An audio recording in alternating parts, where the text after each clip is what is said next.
Hello, Susie. I'm Pauline, as you know, and I have been connected to Forest Row since the late 90s when I came to Emerson and studied some poetry, studied anthroposophical nutrition, and I write poems as a sign of completion after some inordinate internal emotional turbulence. The poem comes in the quiet after the storm. So I never know when they're coming. I just know that sometimes I'm in the most dire states of inner conflict and inner turbulence. So these poems come from a place of quiet, which is where they come from for me. And there are 3 poems I'd like to read to you. This first one is called Beloved Child. When I left your father in marriage, 'twas to protect you from constant disparage, of hurling hurtful rows of enrage, those caused by pain on a rampage. 'Twas not a sight for a child to see, and I took the decision to flee, in a bid that you could be free and not be a branch in this poisonous tree.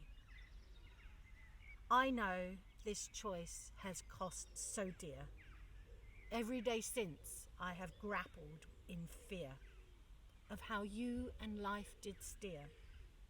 Yet things are not always as they appear.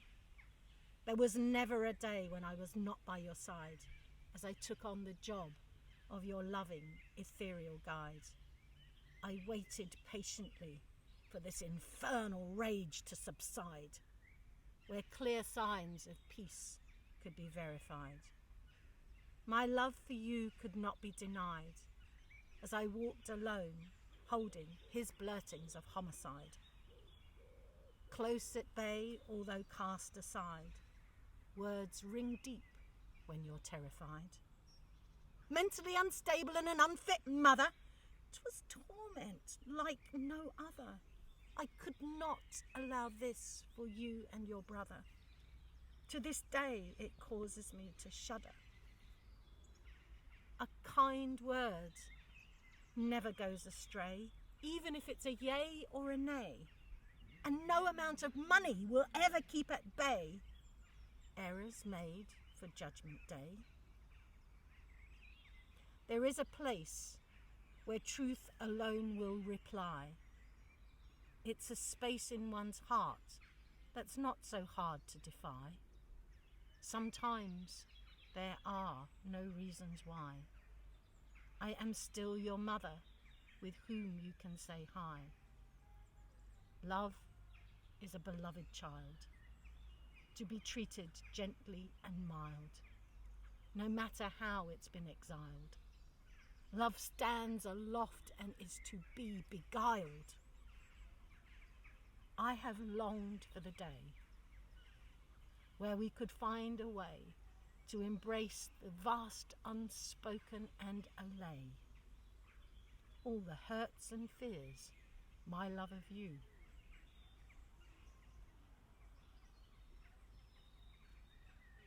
Would not betray.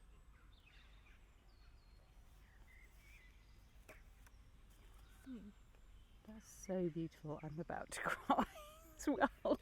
Jesus. Now, Strong all the way up to you were doing really well. When did you write that poem? I'd have to look it up, a couple of years ago. And I know a little bit of your history, but that's clearly that's not a poem you just made up one day. No. That's very much a lived experience. It is.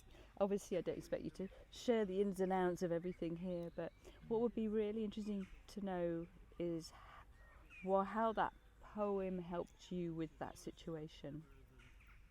It helped with the reconciliation. It helped my inner reconciliation and to be more at peace with the not seeing my son for so long, with a divorce process that just ran roughshod over family life. And in my situation, once I was being accused of being mentally unstable and an unfit mother, I knew that that was going for the jugular, and this was not going to end well. And I couldn't tolerate my son having to choose between his parents. I just couldn't. It was bad enough, the whole situation the way it was, and I wouldn't have him scrutinised by psychotherapists and CAFCAS and all the other judicial interventions that take place. I couldn't bear it, and if I couldn't, why would I even put that on my son? So How old was your son? he was 9 at the time. He's now 28. We barely see each other, and it's been an awful.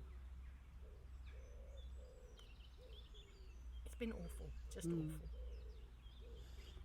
And it's not the first time I've spoken, and it's usually to the mothers who've been accused of mental instability, and it's been used as quite frankly as a weapon. Absolutely. I mean, what, if you're okay to share, what kind of what gave rise to those accusations? I mean, were you trying to kill yourself, hang yourself, anything extreme? No, what gave rise to those accusations, I knew had a relatively firm foundation, because back in the early 90s, another government-induced situation where many families were being made redundant, unemployment was very high, there was a huge financial crisis going on, mortgages were ridiculous. In the midst of all of that, my ex-husband was made redundant, and from that point on, it turned out he was made redundant on the Friday. By the Monday, I was on a promotion, and I started working 20-hour days, non-stop working to maintain the standard that we had. And of course you can't do that for forever and ever. And I was spending 6 days a week working in the most incredible hours, helping my ex-husband to build his business, working away from home, travelling all over the country. And I had almost literally doubled my salary through travelling and expenses, and I had absolutely no time to spend the money because I spent all my time working. And we kind of survived that until a breaking point sometime in 1992, when I had a psychotic experience and was taken into hospital under the care of psychiatrists. Are you all right to give an idea of what a psychotic experience actually is? No. Can you go remember? ahead and have one if you want one. Can you remember? Or is it a blur? I think the best description I've been given was by a psychotherapist, which had said I had vomited my unconscious, and everything that was suppressed just came out. Everything. Back into the Bible, back into the Christianity, back through, and I lost weight. I was literally eating myself up. I lost weight, and I came out of hospital 1/3 less than lean body mass. I was a skeleton and atrophied everything. You know. The only reason I say is I think it's some people would listen to psychotic episode and they think of someone with a gun shooting people. So I just think it's important to frame it's an what happened. Internal turbulence that is more than a hurricane.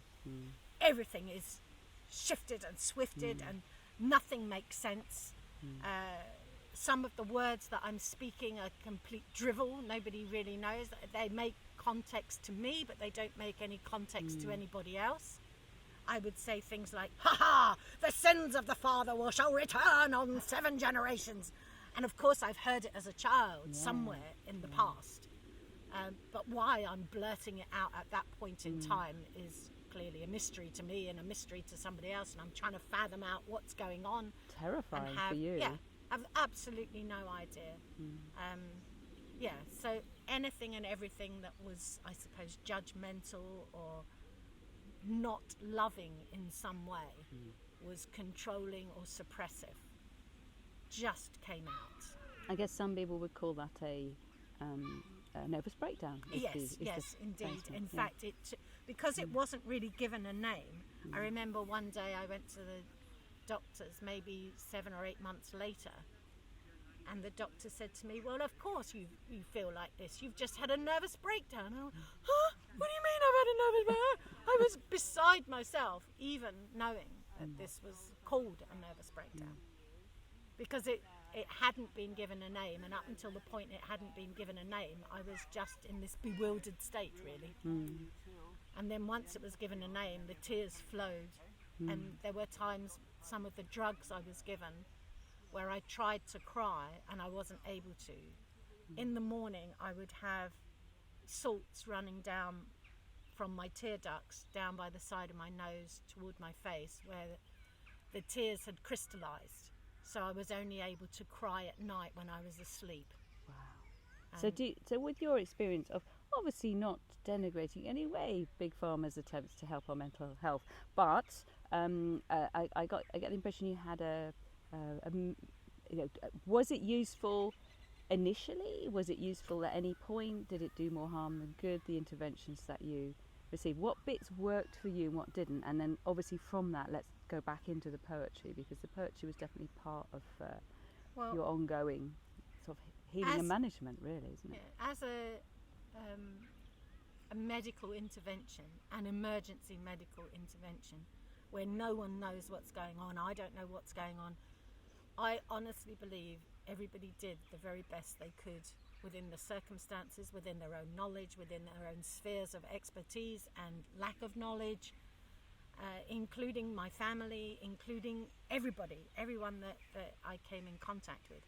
There were people, bless them, darling, darling, darling people, who would say to my mother-in-law, "I don't mean to pry, but do you think we should pray for Pauline?"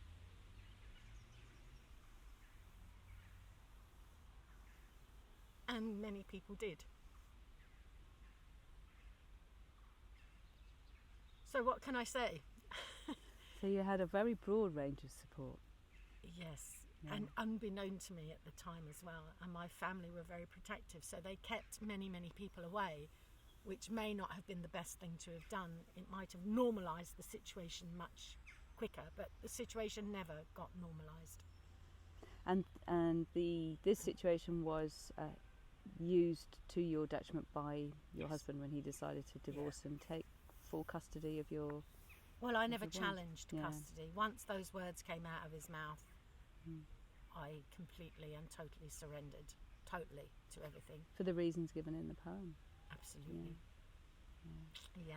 And what could have... I mean, it's all very easy to look back and make up ideas of what could else have happened, but what could have changed the course of that and prevented that effective rift between you and your son? Because it's easy to blame that, that was because of your mental health at the time, but that wasn't actually the cause of the ongoing sort of enforced separation, was it? No.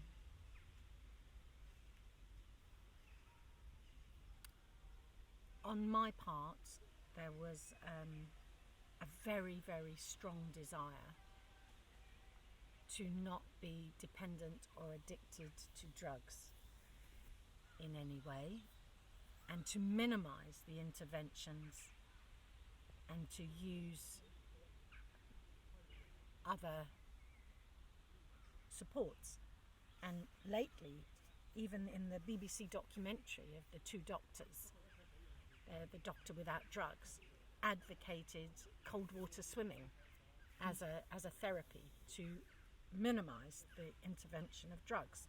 And of course that's something that I've done for quite a number of years, and it's helped enormously, as has having a very, very restrictive diet where I take absolutely no stimulants whatsoever, and get safety in following a system of natural life that advocates yes foods and no foods.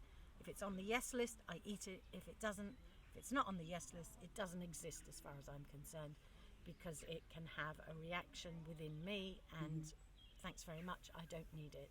So I have self-managed the system, my internal ecosystem, through diet, through poetry, through massage, through colonics, enemas, fasting, talking therapies.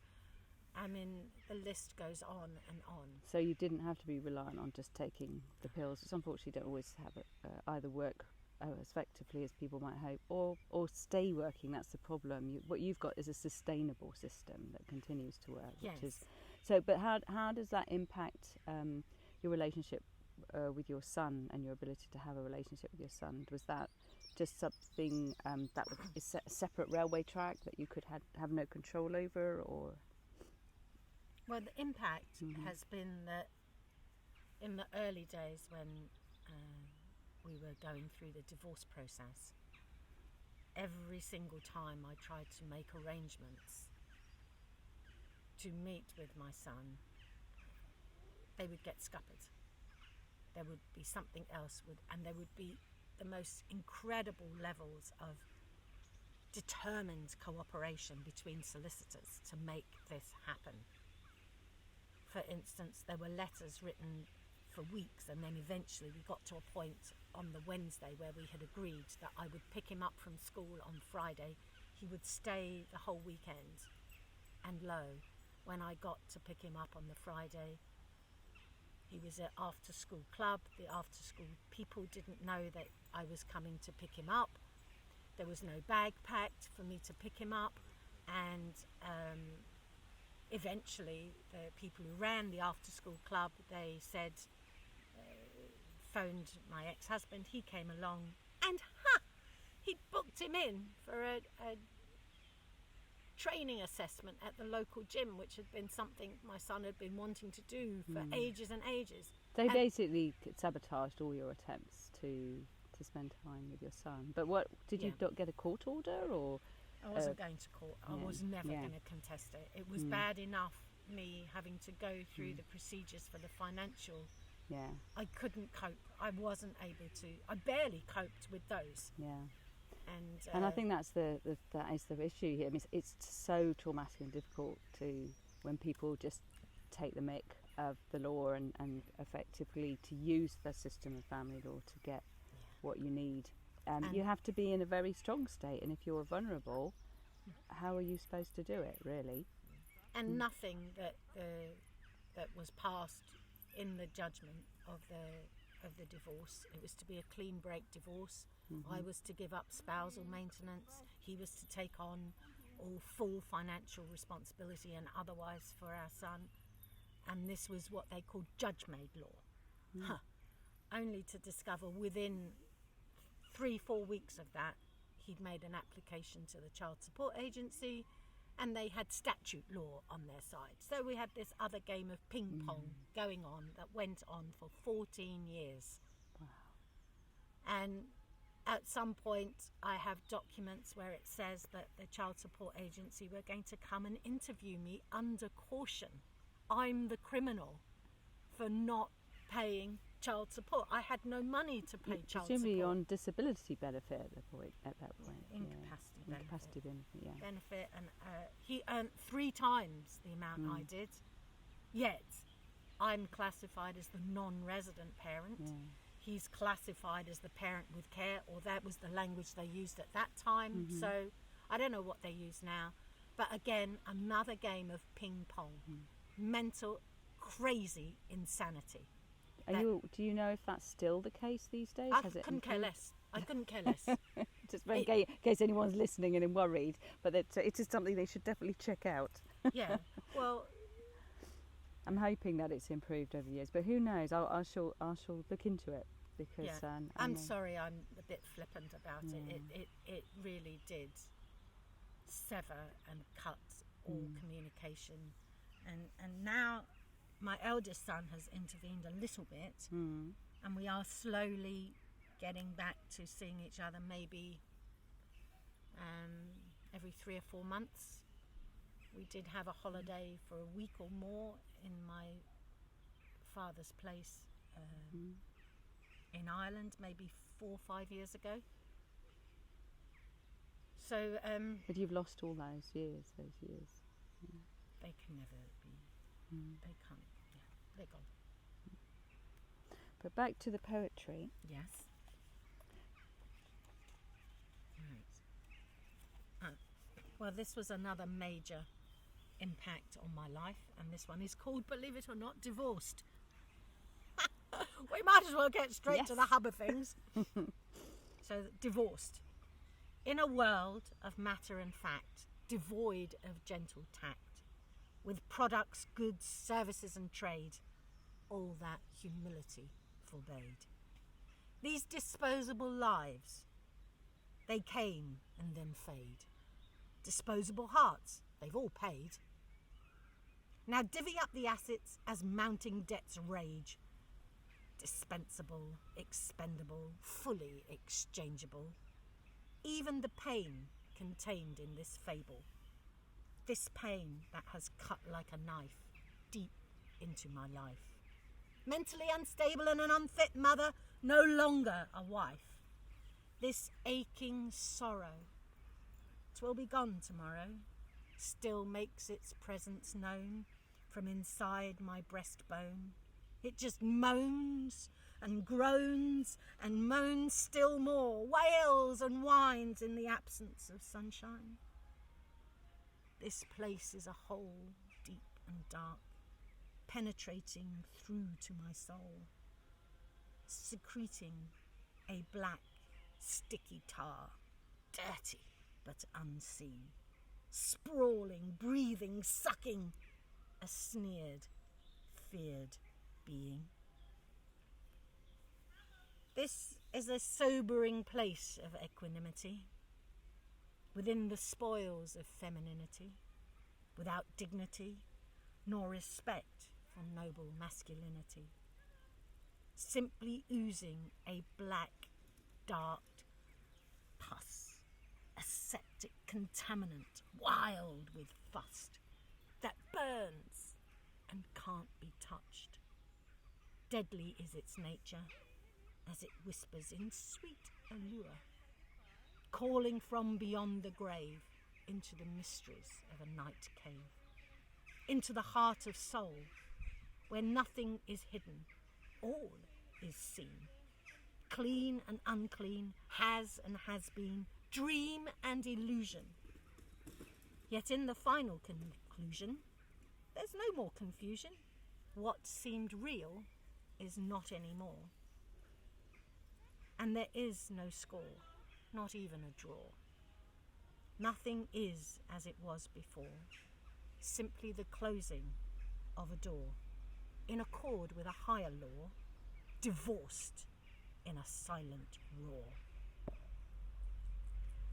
As I tremble from my core to regenerate and appreciate both destiny and fate, I've been cocooned within the silence of a soulmate. So now is the time to truly create.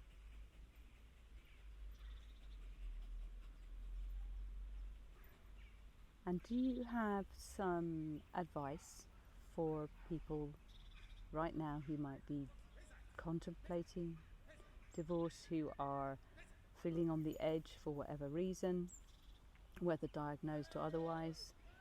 Because let's face it, people are much more aware these days of the kind of normality of mental health struggles, who are maybe frightened of even going forward with the divorce because of that, or they're not sure how to manage that situation, particularly if they feel that their spouse will basically use it as a weapon against them. I suggest you find happy memories and use the joy that you once had with the person who seems to be a different person. Or even look at the innocence of your children. Even though I didn't have my son with me, the memory of holding him at 3 o'clock in the morning and feeding him, and him falling into my arms, and we were one.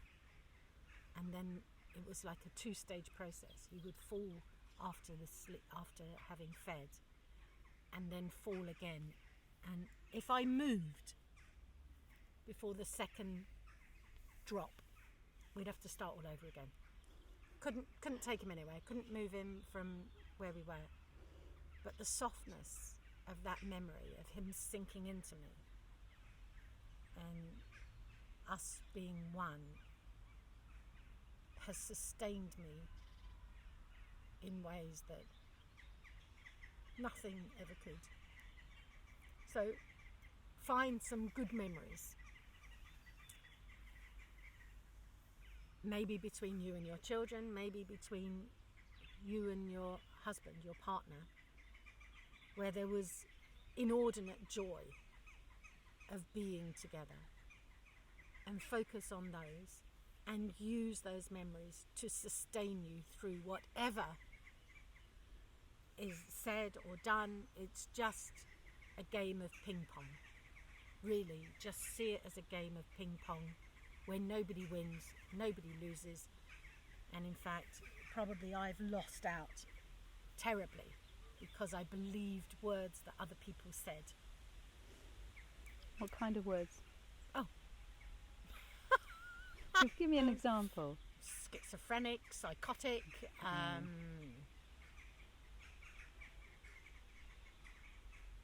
well, yes, you study, but got qualifications in things that nobody's interested in. So who are these voices?